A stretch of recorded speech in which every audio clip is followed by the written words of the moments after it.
I can't speak for everyone's experience with indoctrination, but I can tell you mine as I grew up in the Mormon church, which is a Christian church, or the Church of Jesus Christ of Latter-day Saints. They believe in the Bible, they believe in Jesus, and I was indoctrinated. I was born in the covenant, as they say. My ancestors were pioneers that immigrated from England to be with the saints in the United States, and for generations children were indoctrinated. The indoctrination goes beyond just the church meetings, and that's pretty intense. Until just a few years ago, Mormons would meet on Sundays for 3 hours at a time. And just a few years ago, they made it 2 hours at a time. But even within the church, those 3 meetings included a congregational meeting, then Sunday school, and then they would have people meet together by gender and age group. They would learn more about the church and its doctrine, which is indoctrination. My last calling in the church, or volunteer service, was last summer when I was a nursery leader. I worked with kids that were 18 months to 3 years old. And in those nursery meetings, we would teach the kids things that they were just too young to comprehend.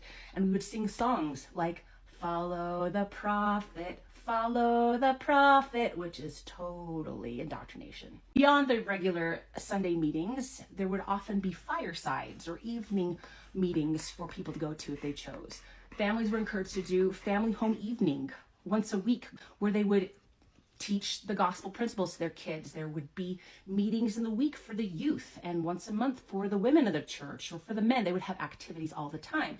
In addition, teenagers would go to seminary, which was a church-sponsored program for teenagers at school. They would go Monday through Friday to the seminary for 4 years. And beyond that, they would go to college, where they would take Institute, which was more religious doctrine that was taught in colleges. The youth were encouraged from their infancy to want to serve a mission where they would have to pay their way to go serve 1.5 to 2 years preaching the gospel.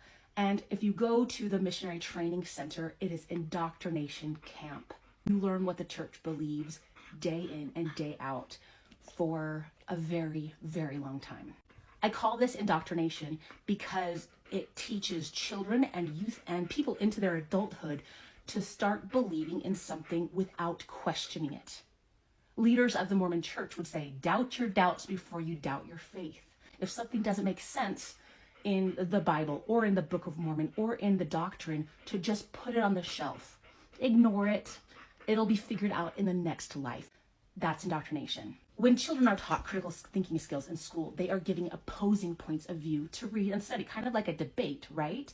There would be opposite sides, opposite positions to look at. And then after the students have studied both sides of a topic, or multiple sides of a topic, then they can make an informed decision or opinion based on what they've read on opposing sides. In the Christian church, there's only one side, and that's whatever side the church is on.